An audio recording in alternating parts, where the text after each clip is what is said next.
तो फिल्म की शुरुआत में हमें स्पेस में आईना से एक बहुत बड़ी माइनिंग शिप दिखाई जाती है जो दूसरे प्लैनेट से अर्थ के लिए रिसोर्सेज इकट्ठे करने के लिए जा रही थी। शिप के अंदर सभी इंजीनियर्स और एस्ट्रोनॉट अपने अपने स्लीपिंग पॉट में सोए हुए थे। स्पेस शिप ठीक अपने रास्ते पर थी, लेकिन मंजिल पर पहुंचने से पहले ही स्पेस में मौजूद बहुत से मेट्रॉइड स्पेस शिप से टकरा गए। मेट्रोइड्स का साइज बहुत बड़ा था, जिससे इस माइनिंग शिप को अच्छा खासा नुकसान पहुंचा। अभी इसके पॉट स्पेस शिप से छूटकर इमरजेंसी लैंडिंग करने लगे और ऐसे ही एक के पॉट में हमें एनडी को दिखाया गया। वो हाइबरनेशन ड्रग्स की वजह से सो रहा था, लेकिन स्पेसशिप के खतरे में आते ही उसका एआई उसे जगाता है और उसे इमरजेंसी लैंडिंग के लिए तैयार करता है। उसकी सूट की ऑक्सीजन फुल करता है, जिसके बाद एआई के ही रोबोटिक आर्म्स उसे एक अजीब सा सूट पहना देते हैं। एनडी के पॉड से बाहर देखा गया तो एनडी जैसे बहुत से और के पॉड्स तेजी से किसी दूसरे प्लेनेट पर लैंड कर रहे थे, लेकिन वहां का एटमॉस्फेयर अच्छा न होने की वजह से कई बॉट उस प्लेनेट पर लैंड करने से पहले ही ब्लास्ट हो जाते हैं और उसमें मौजूद एस्ट्रोनॉट्स और इंजीनियर्स मारे जाते हैं। इन्हीं सभी पॉड्स के साथ एंटी का पॉड भी इसी प्लैनेट के पहाड़ी इलाके पर क्रैश लैंड करता है। क्रैश लैंडिंग की वजह से एंटिटी अपने पॉट में ही बेहोश हो गया और उसे होश आया। अपनी फैमिली की याद से एंटिटी के होश में आते ही एडिगा एआई उसे फौरन इस पॉट से निकल जाने को कहता है, लेकिन पॉट में खराबी की वजह से वहां की सारी ओपनिंग जाम हो गई थी। एंडी ने जब अपने इमरजेंसी इक्विपमेंट्स देखे तो उसमें फ्लेयर गन भी नहीं थी, क्योंकि एंडी एक छोटा इंजीनियर था और उनकी कंपनी ने सभी फ्लेयर गन्स सीनियर्स को दी थी। वो अकल लड़ा आता है यहाँ और अपने पास पड़ी हुई एक हथौड़ी टाइप किसी चीज से अपने पॉट की विंडो तोड़कर बाहर निकलने की कोशिश करता है, लेकिन खिड़की के टूटे हुए कांच ने उसके सूट को डैमेज करना शुरू कर दिया था, जिसमें से ऑक्सीजन बाहर निकलने लगी थी। फौरन उसने अंदर आकर अपने सूट को सील किया और तभी उसके एआई ने उसे बताया कि तुम्हारा पॉट जलने लगा है, जान बचानी है तो जल्दी इसमें से बाहर निकलो। बिना एक भी मिनट साय किए वो पॉट से बाहर निकल ही आया, जिसके बाद उसका पॉट तबाह हो गया और अचानक उसे आसमान में आग भी चलती हुई दिखाई दी। हवा में उड़ती हुई ये आग उसी की तबाह हुई स्पेसशिप थी जो इसी प्लेनेट पर आके गिर जाती है। उसके गिरने की वजह से यहाँ पे एक बहुत बड़ा धमाका सुनाई देता है, जिसकी लहर ने एंडी को भी उठाकर कई किलोमीटर यहाँ से दूर फेंक दिया था। इस सब के बाद जब एंडी को होश आया तो एंडी ने अपनी एआर से पूछा कि वो इस टाइम कहाँ है। उसका एआई बताता है कि वो एक अनंत जगह पर है, एक ऐसे प्लेनेट पर है जिसे अभी किसी ने डिस्कवर ही नहीं किया। एंडी जब बाकी सर्वाइवर्स के बारे में पूछता है तो उसके बारे में भी अब एआई को कुछ पता नहीं था, क्योंकि सभी उससे काफी दूर थे। नाचार वो यहाँ बैठने वाला था कि उसे कुछ दूरी पर रोशनी दिखाई दी। जिस रोशनी की तरफ उसने बढ़ना शुरू किया, रास्ते में उसे उसकी शिप भी दिखाई दी जो बुरी तरह तबाह हो चुकी थी। वो इसे इग्नोर करते हुए आगे बढ़ जाता है। उसने सिर्फ शिप को ही इग्नोर नहीं किया, बल्कि शिप के ऊपर अजीब किसी के पंजों के और खूनों के निशानों को भी इग्नोर कर दिया था, जो उसके लिए खतरा साबित हो सकते थे। लाइट के पास पहुंचने पर उसकी खुशी का कोई ठिकाना ही नहीं था, क्योंकि वहां पर उसी के साथ का एक और सर्वाइवर मौजूद था जो भी एंडी को जिंदा देखकर बहुत खुश होता है। अब इस एस्ट्रोनॉट का ख्याल था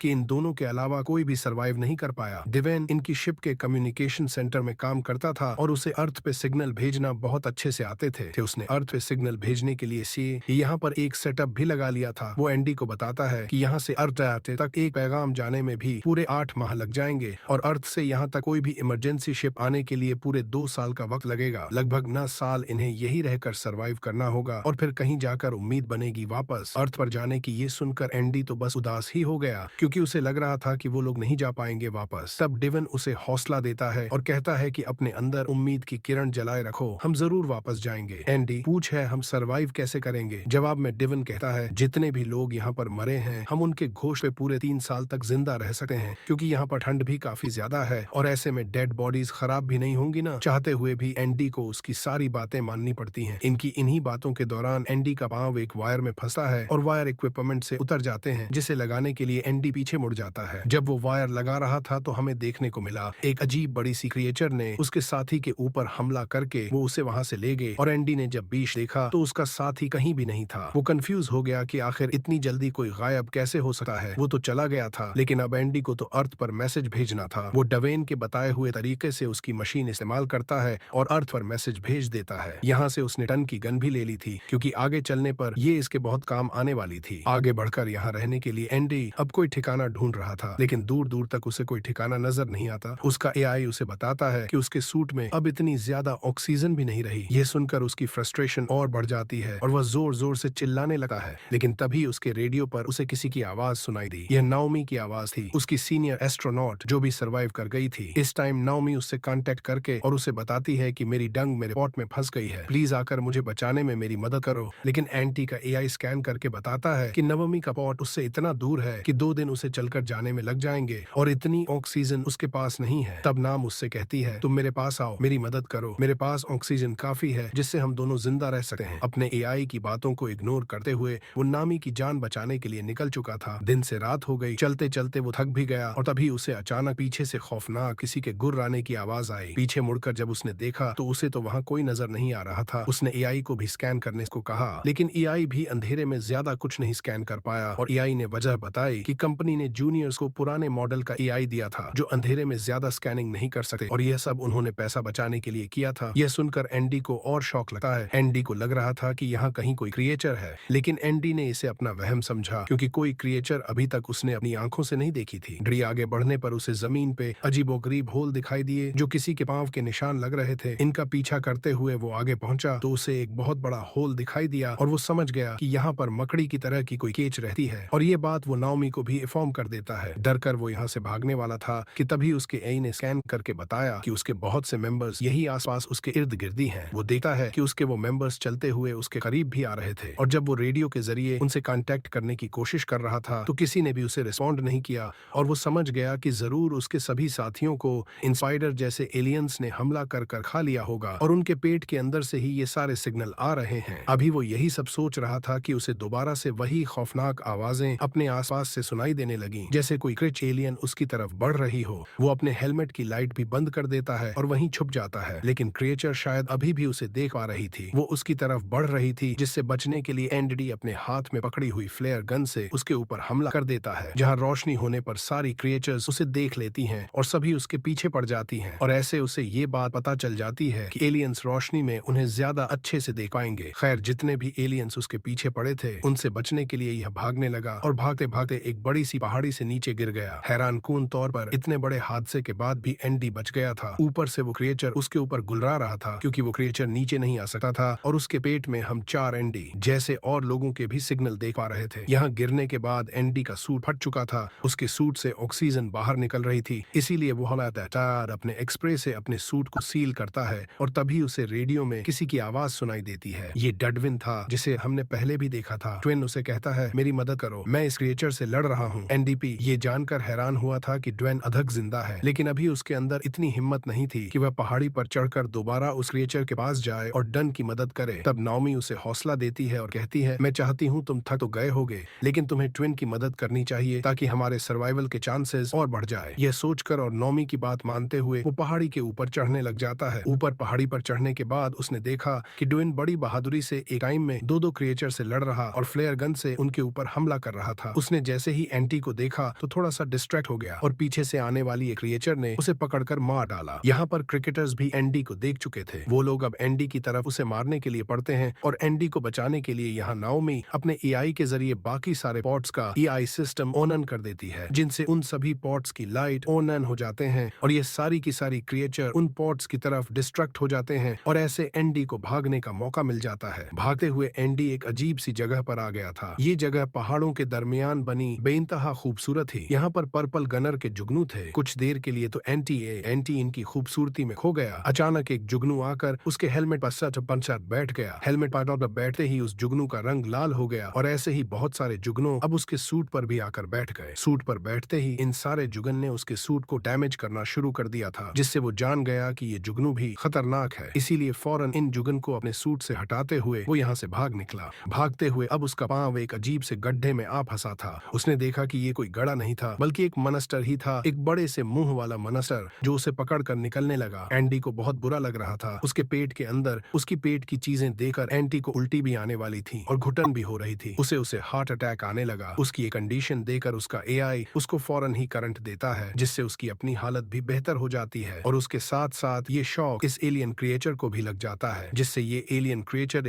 एंटिटी को अपने मुंह से बाहर उलट और फाइनली एंटिटी इससे बच जाता है। एंटिटी को मुंह से बाहर निकलने के बाद ही क्रिएचर दोबारा उसके पीछे पड़ गया, जिससे बचने के लिए एंटिटी आगे की तरफ भागा। जो एक टनल बनी हुई थी उसे छुपने के लिए ठीक जगह लगी, लेकिन यहाँ आना भी उसका गलत साबित हुआ क्योंकि यह उन्हीं जुगनों की टनल थी जिनसे वो बचकर भाग रहा था और इन जुगन ने दोबारा उसके सूट के ऊपर हमला कर दिया। सूट के फटने की वजह से उसकी सूट की ऑक्सीजन भी लीक हो गई थी। ऑक्सीजन तेजी से डाउन हो रही थी। ये देखते हुए एंडी नाओमी से कहता है, शायद अब मैं तुम्हें बचाने नहीं आ सकता। मेरे पास जितनी ऑक्सीजन है मैं शिप तक ही वापस जा सकता हूँ और वहाँ जाकर मुझे उम्मीद है कि कोई एक हाथ पॉट तो मिल ही जाएगा जहाँ से मैं उन ऑक्सीजन रिफिल कर पाऊं और अपनी जान बचा पाऊं। ये सुनकर नाओमी कहती है, ठीक है, तुम शिप तक ही चले जाओ, मैं अपना कोई जुगाड़ कर लूंगी। लेकिन एंडी जानता था कि वो अकेली नहीं बच पाएगी, इसीलिए वो अपनी जान खतरे में डालकर नाओमी को ही बचाने का सोचता है और तेजी से भागता है नाओमी की तरफ, ताकि जल्द से जल्द वो नाओमी के पास पहुंच जाए। नाओमी के बहुत करीब पहुंचते ही उसकी ऑक्सीजन बिल्कुल कम हो गई थी, लेकिन फिर भी वो किसी तरह अपने आप को घसीटते हुए नाओमी तक पहुंच ही गया और नाओमी के पॉट पे आने के बाद वो बिल्कुल बेहोश होते हुए नीचे गिरे,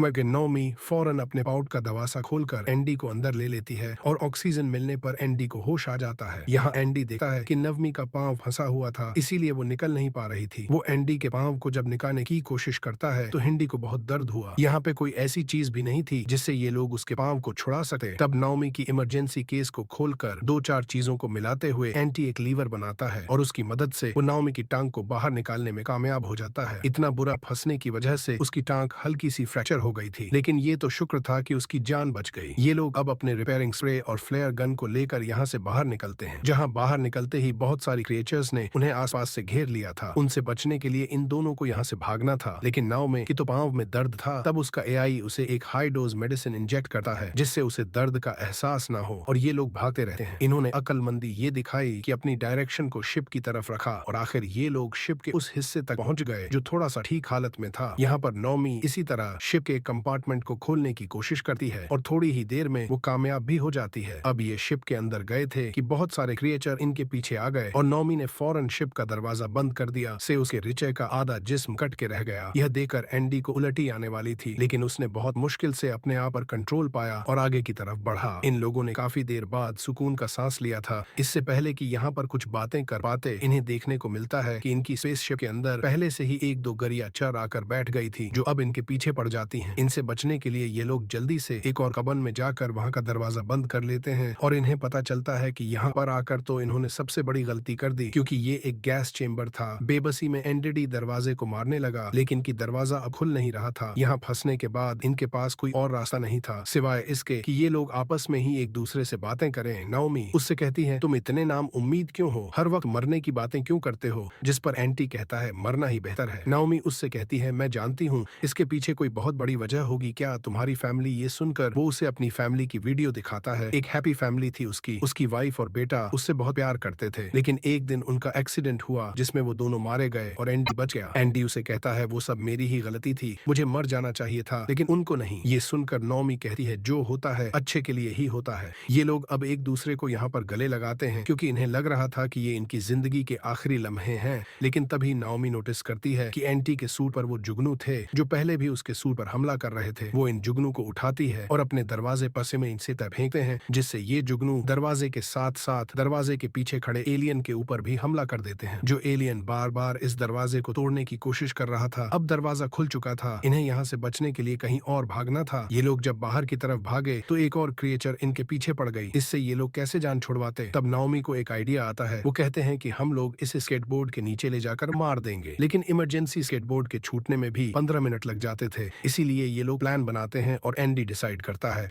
पहले स्केटबोर्ड तक पहुंचने का। स्केटबोर्ड स्पेसशिप के निचले हिस्से में था और वहां तक जाने के लिए नहीं काफी टाइम लग जाता, लेकिन जब ये देखते हैं कि वो क्रिएचर इनके पीछे है तो ये दोनों बिना डरे जंप कर देते हैं और वो क्रिएचर भी अपने बड़े बड़े पांव स्पेसशिप में फंसाते हुए इनके पीछे आ जाती है। एंड स्केटबोर्ड में बैठकर उसे ओवन करने की कोशिश करता है, जबकि नाव में अपने आप को एक ट्रैप के अट्रैक्शन की तरह बनाकर क्रिएचर को अपने पीछे लगाते हुए उस स्केटबोर्ड तक लेकर आती है जिसमें एंडी उसे रिलीज करने के लिए बैठा था। क्रिएचर के ठीक स्केटबोर्ड के नीचे आते ही एंडी के स्केटबोर्ड भी रिलीज हो जाता है और फाइनली इनकी जान उस क्रिएचर से बच जाती है। स्केटबोर्ड के नीचे गिरने की वजह से ऊपर एक बहुत बड़ा शॉक लगा था। हमें पता चला था कि इस स्केटबोर्ड में इतनी एनर्जी नहीं थी कि वो रिलीज कर पाए। उसको एनर्जी देने के लिए एंटी ने अपने सूट की सारी एनर्जी यूज कर ली, जिसके नतीजे में अब वो मारा गया था। उसने ये सैक्रिफाइस नाओमी को बचाने के लिए दिया था। नाओमी ये बात समझ गई थी। उसे मरा हुआ देखकर यहाँ फूट फूट के रोने लगी, लेकिन अगले ही सेकंड एंडी ने आंखें खोल दी और यहाँ रिवील हुआ कि एंडी मरा नहीं था, वो सिर्फ बेहोश हुआ था। उसे जिंदा देखकर नाओमी की जान में जान आती है। ये लोग इस टाइम इतने इमोशनल थे कि एक दूसरे से कुछ भी नहीं कह पाए। अचानक इनके मुंह पे रोशनी टकराई और उन्होंने देखा कि सुबह हो चुकी थी। ये लोग अपने स्पेसशिप की विंडो की तरफ आते हैं और इस अजीब और गरीब खतरनाक प्लेनेट की खूबसूरती को देखने लगते हैं। जो भी था, ये तो उन दोनों ने माना था कि ये प्लेनेट था बहुत खूबसूरत और अब अगले 3 साल तक इन्हें इसी प्लेनेट पर रहना था, क्योंकि 3 साल बाद ही कोई शिप इन्हें यहाँ रेस्क्यू करने के लिए आती। 3 साल तक ये लोग एक दूसरे का साथ देने वाले थे और इंतजार करने वाली थी। यहाँ नाओमी एंडी का हाथ पकड़ लेती है और बस यही दिखाते हुए ये मूवी यहाँ खत्म हो जाती है। दोस्तों, ऐसी और मूवीज के लिए कमेंट करें।